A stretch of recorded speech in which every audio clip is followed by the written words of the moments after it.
아브라함의 삶에서나 성경에서 이렇게 갈 바를 알지 못하고 떠났던 경험들이 우리에게 보여주는 혹은 우리에게 적용이 되는 부분들이 굉장히 깊다. 그 영향력이 크다.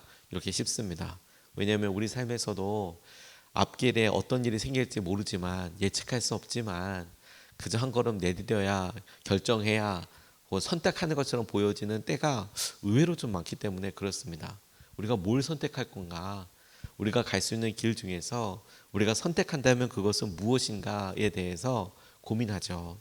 대표적으로 진로가 그렇고 우리뿐만이 아니라 우리 자녀들의 혹은 우리 배우자의 진로를 놓고 기도할 때에도 이 길이냐 이 길이냐 우리가 선택을 하려고 합니다.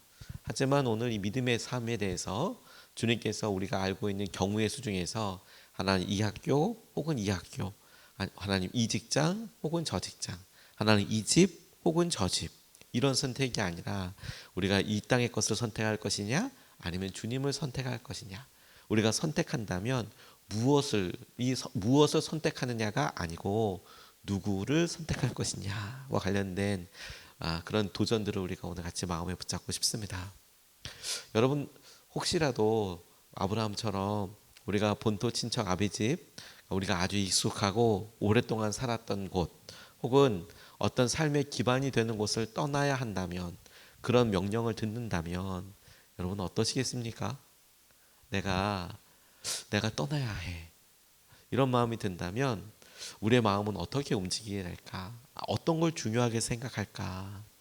제가 지방에 어느 기도원으로 한 번은 집회를 인도하러 간 적이 있었습니다. 청년 집회를 인도하러 어디를 가게 됐는데 굉장히 외진 곳이었던 것 같아요.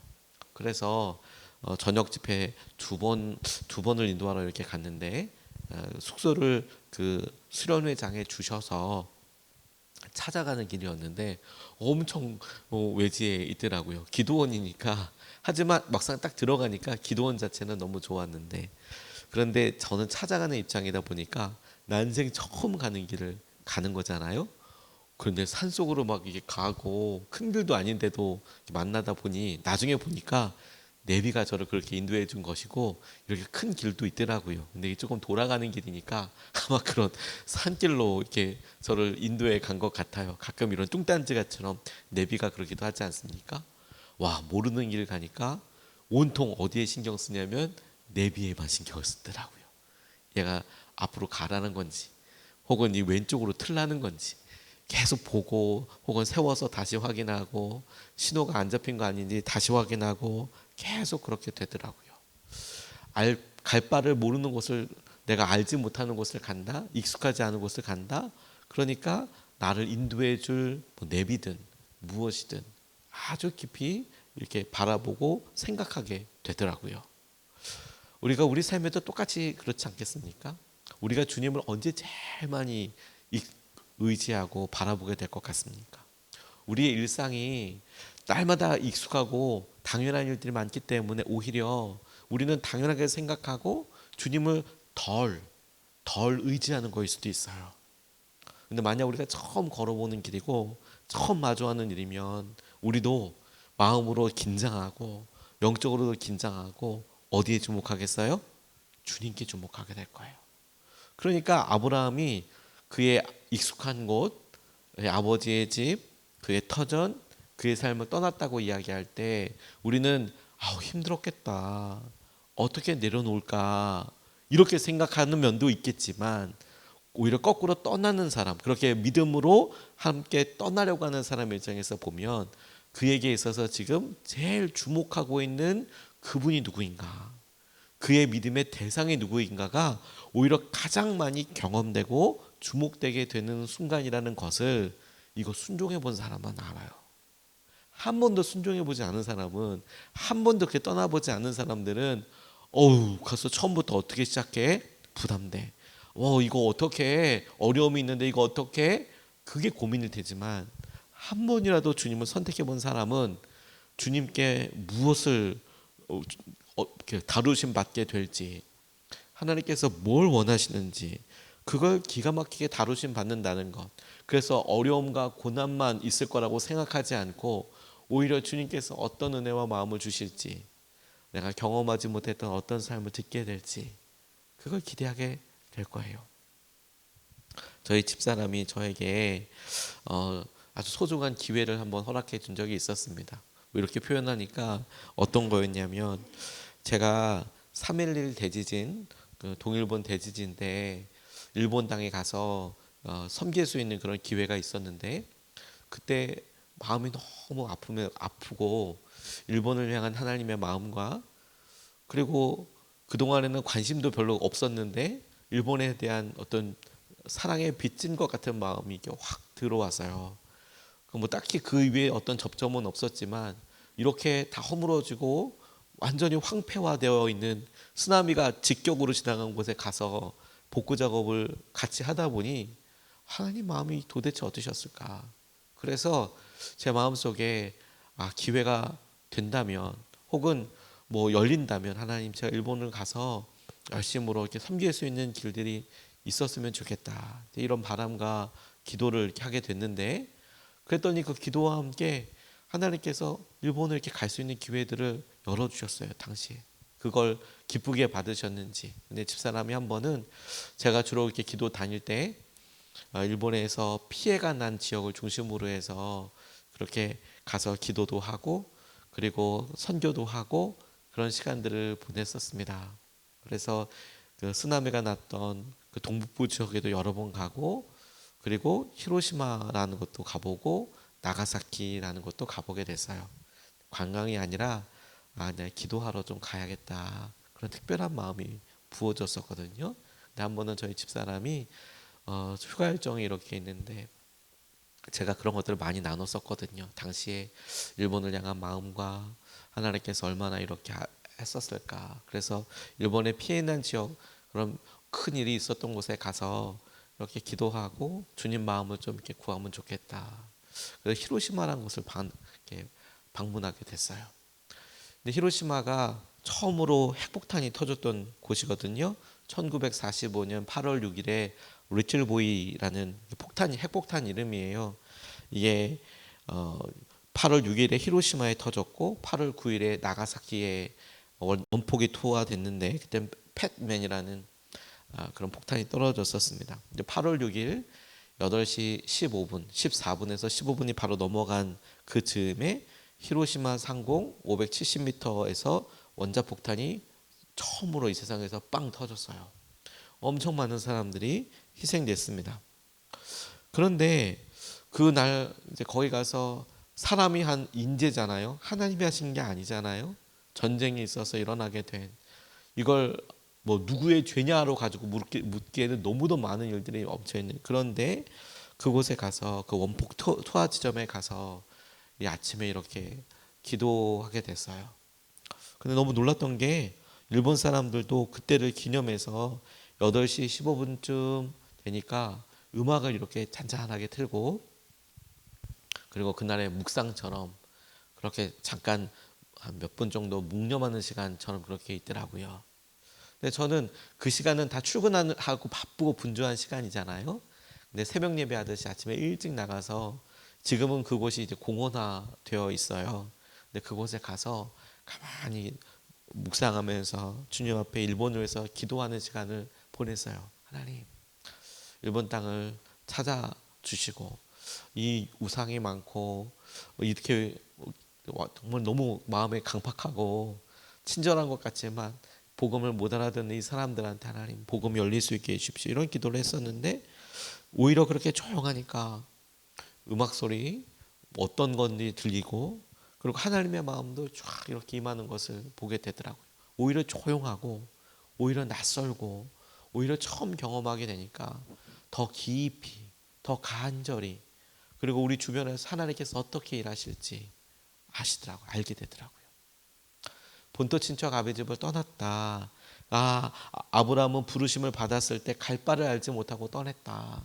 그런데 그게 두렵겠다, 모르니까 초조하겠다가 아니라, 저는 아침에 이렇게 말씀을 붙잡으면서, 그의 삶에 하나님은 얼마나 명확했을까, 하나님은 얼마나 놀랍게 이끌어 주셨을까.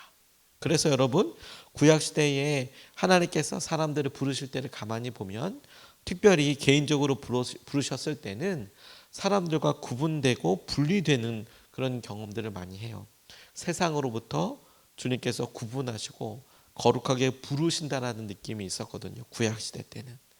신약시대 때는 주님께서 우리에게 성육신에 찾아오시고 성령이 그들의 기도하는 곳에 찾아오고, 그리고 어느 곳이든지 주님의 말씀을 전하고, 그리고 그 전한 그 복음이 떨어졌던 곳에 성령도 임하고, 안수를 통해서나 복음을 전파되는 곳에 성령이 임했거든요. 근데 구약시대 때는 주님의 사람이 말씀이 그에게 임하면 그가 있던 그곳에서 그는 분리되고 특별한 삶을 살아요.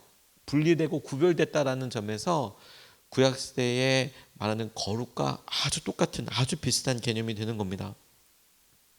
하나님과 함께하는 그 순간부터 우리는 주님을 위해서 따로 구분된 거룩한 사람이 되는 거예요.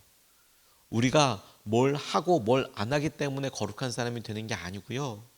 주님이 우리와 함께 하시는데 그 거룩하신 주님이 거룩하시기 때문에 우리가 함께 거룩한 사람으로 구분되는 거예요. 그래서 믿음의 삶은 무엇인가를 결정하고 수행하는 게 아니고요. 주님과 함께하는 삶을 말하는 거예요. 거룩의 개념처럼. 우리가 믿음으로 오늘 뭘 해야지, 뭘 견뎌야지, 이게 목표가 아니고요. 우리가 무엇이 있을지, 어떤 일일지 모르지만 믿음의 삶이란 우리를 인도해 주시는 그 주님을 내가 의지해야지, 주님을 내가 온전히 선택해야지, 따라가야지, 그 결정을 하는 거라니까요. 히브리서 11장 8절 말씀은 이렇게 이야기하고 있습니다. 세번역 성경으로 보면 믿음으로 아브라함은 부르심을 받았을 때에 순종하고, 부르심을 받았을 때 순종하고 장차 자기의 몫으로 받을 땅을 향해 나갔습니다. 그런데 그는 어디로 가는지를 알지 못했지만 떠난 것입니다. 그런 여러분, 하나님께서는 아브라함에게 내가 너한테 땅을 줄 거야, 내가 너한테 자손을 줄 거다. 하지만 그 이야기를 들었을 당시에 아브라함은 땅도 없었고 자손도 아무도 없었어요. 심지어 주님께서 땅을 보여주셨을 때에도 자식은 없었어요. 그것을 유리방황하면서 삶을 살 때 주님께서는 그를 다루시고 그를 거룩하게 하시고 그에게 말씀과 친밀함과 교제하시고 약속된 그때가 되었을 때 자식도 주셨죠. 아들도 주셨죠. 근데 그 모든 과정을 이야기해 본다면 아브라함은 철저히 내가 익숙한 것, 내가 살았던 것, 내가 보았던 것을 의지할 건가, 아니면 나를 인도하실 주님을 내가 의지할 건가, 그거 결정이었다니까요. 어디로 갔는지 몰라도 떠날 수 있었던 이유는 그가 하나님을 알았기 때문이에요. 믿음의 삶은 하나님을 더욱 깊이 알아가는 삶이고 우리에게 말씀하신 하나님을 경험하는 삶이에요.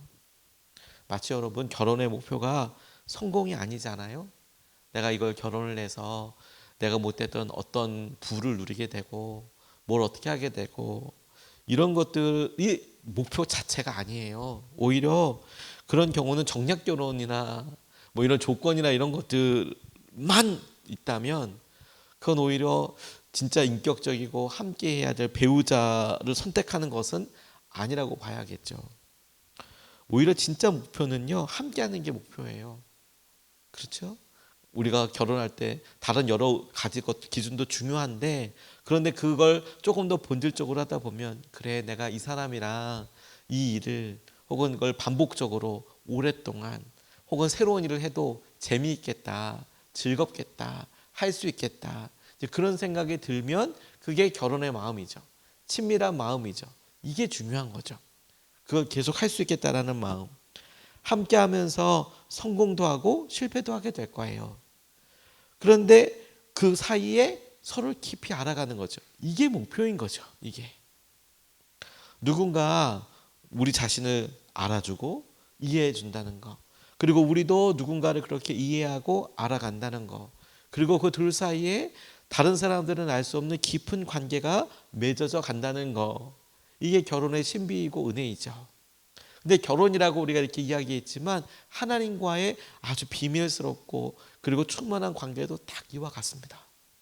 하나님을 의지하고 쫓아 나아갈 때, 제자로서의 삶을 부르심 받을 때 이 길이 성공하는 길이야.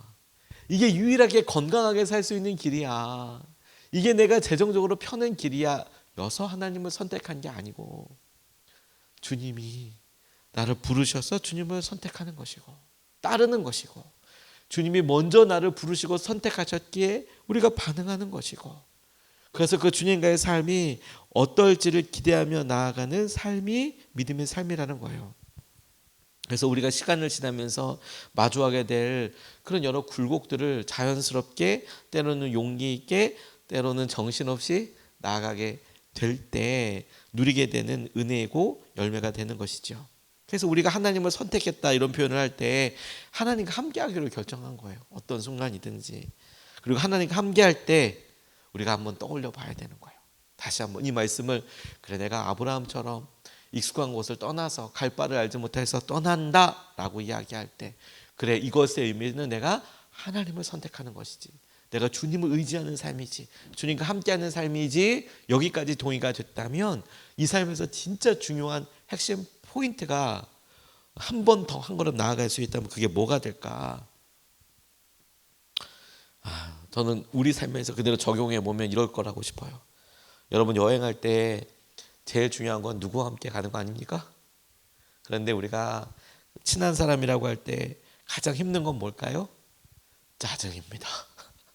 짜증, 원망입니다. 불평입니다. 함께할 때. 거꾸로 반대로 함께할 때 가장 기쁨은 뭔지 아십니까? 함께하는 사람이 너무 기대하고 기뻐하는 거예요. 그렇지 않나요? 기대하고 기뻐하고 재미있게 서로 얘기하고 그리고 우리가 주님과 함께하는 삶을 우리의 삶의 믿음의 목표, 믿음의 삶이라고 생각한다면 마치 우리가 여러분 아이들을 데리고 어디로 가는데 아이가 시작 전부터 짜증 폭발하고 원망하고 막 이러면 분노 유발자가 돼서 야, 왜 그래? 좋을 거야. 여기 너 위해서 가는 곳이야. 심지어 네가 가고 싶다 했잖아. 근데 그게 아니라 출발하기 며칠 전부터 엄마, 아빠 언제 출발해요? 거기 이런 것도 있다는데 한번 가봐요. 이건 뭐예요? 이렇게 기대하고 출발할 때부터 너무 설레고 생전 안 일어나던 애가 그날 아침은 새벽같이 일어나서 준비하고 그걸 모습을 보면서 함께 가는 사람도 아 그래 재미있겠다 기대하고 그리고 그래서 보게 되는 거 아니겠습니까? 하나님께 그래 우리가 믿음의 삶은 하나님과 함께하는 삶이지. 그리고 오늘 아침을 이 새벽 예배를 통해 열어요. 그럴 때 그렇지 내가 믿음으로 오늘도 주님과 함께할 거야. 온전히 주님과 함께 동행할 거야. 주님께서 하시는 일에 내가 세상을 선택하는 게 아니라 이미 나를 선택하고 부르신 주님과 함께하는 삶을 주님을 의지하는 것을 내가 결단하고 따라갈 거야 라고 이야기할 때 오늘 하루가 온전히 기쁨이 되는 비결과 방법은 뭐냐면 감사하는 거예요. 분노, 짜증, 원망이 아니라 감사하고 기대하고 믿음으로 구하고 하나님 앞에 올려드리는 거예요.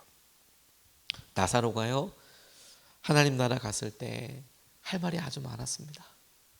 하나님께서 그가 배고프고 힘들 때 어떻게 먹이셨는지 그는 아마 잘 알았을 거예요. 부자 집 앞에 있을 때 어땠는지 사연도 많았을 거예요. 왜? 그가 고난과 어려움은 있었지만 그가 천국에서 그런 어려운 일들을 이야기하면서 그럴 때 하나님께서 어떤 것을 지켜주시고 보여주시고 먹여주셨는지 깜짝깜짝 놀라며 감사하고 기쁜 삶을 살았을 거예요. 반면에 부자는 하나님과 할 말이 없었을 거예요. 왜? 다 지가 했거든요. 다 지가 가만히 있으면 먹고 먹일 수 있을 거라고 생각했죠. 물론 비유에 나오는 말이기는 하지만 나사로와 부자의 이야기가 주님의 비유에 나오는 말이긴 하지만 그대로 천국에 갔다면 나사로는 이 땅에서는 거지였지만 영적으로는 참 부자이고 부자는 이 땅에서는 떵떵거리며 잘 살았을지 몰라도 하나님과 나눌 것 하나 없는 영적인 거지였어요. 영적인 부자, 영적인 거지 그 차이는 우리가 추억이 많은 추억 부자들이라고 하잖아요. 이 땅에 있을 때 하나님과 그렇게 믿음으로 나아가고 내가 갈 바를 알지 못하지만 하나님과 함께 떠났더니 하나님 그런 일이 있어서 너무 좋았잖아요. 너무 즐거웠잖아요. 하나님 너무 감사했어요. 너무 기뻤어요. 그리고 오늘 우리의 삶이 끝나지 않아서 오늘을 온전히 이렇게 기도를 열 때도 하나님 오늘 너무 기대돼요. 하나님 어떤 일 하실지 내가 보고 싶어요. 그렇게 기대하고 의지할 수 있는 거 아니겠어요? 미국에 어느 아주 마음으로도 믿음으로도 주위 사람의 영향력으로도 참 귀한 권사님 한 분이 계셨답니다. 이 여자분이 그런데 이제 아름답게 정말로 이제 천국에 갈 준비를 하시고, 그리고 너무 감사하게도 임종과 유언도 할 수 있도록 참 그런 은혜를 받으셨대요. 참 곱게 믿음 생활하시고 사람들에게 참 선한 영향력도 주시고, 그러니까 마지막도 너무 아름다운 거죠. 그래서 그 마지막에 이렇게 가만히 이제 있고 주위에 이렇게 사람들한테 부탁도 하는데 그 모습이 너무 평화로워 보이고 믿음의 도전도 되던 그런 여자 권사님이, 아니 이제 목사님이 오셔서 이렇게 얘기하는데 부탁을 하는 거예요. 유언처럼 부탁을 하니까 목사님도 귀 기울여서 듣는데, 아니 갑자기 나 이렇게 죽거든, 하나님 나라 가거든, 이렇게 같이 장례 쳐줄 때, 미국은 장례를 이렇게 하고 나서 우리나라와 조금 다르게, 우리나라는 입관 때 직계 가족들만 들어가잖아요. 그래서 입관을 할 때 마지막으로 이제 관에 모실 때 그렇게 하는데, 미국은 마지막으로 모든 사람들이 추모하는 시간이 있어요. 그래서 관을 열어놓고 그 시신을 같이 봐요. 고인을 같이 봐요.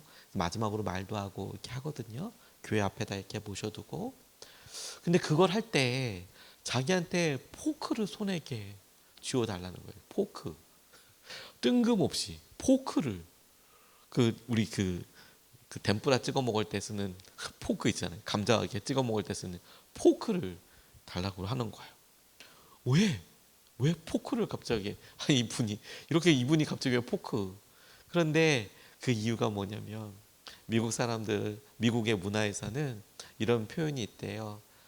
Keep your fork, 지키다, 가지고 있다. Your fork는 너 포크 내려놓지 말고 가지고 있어, 이런 뜻이래요. 왜 그런 말이 나오냐면, 항상 맛있는 건 맨 나중에 나오거든요. 이렇게 코스로 나오다 보면 항상 맛있는 거, 제일 맛있는 건 요 다음 나오는 거거든요. 그러니까 지금 이런 시리즈가 계속 나오는데 포크를 계속 들고 있다는 건 무슨 말이냐면, 요 다음이 진짜 더 맛있는 게 나와. 기대해. 포크 내려놓지 말고 기대해. 요 다음이 더 맛있을 거야. 요 다음이 더 좋을 거야. 이분이 나 포크 이렇게 줘달라는 표현이 믿음의 표현으로서 무엇이냐면, 이 땅의 삶보다 나 천국에서 삶이 더 좋을 거야.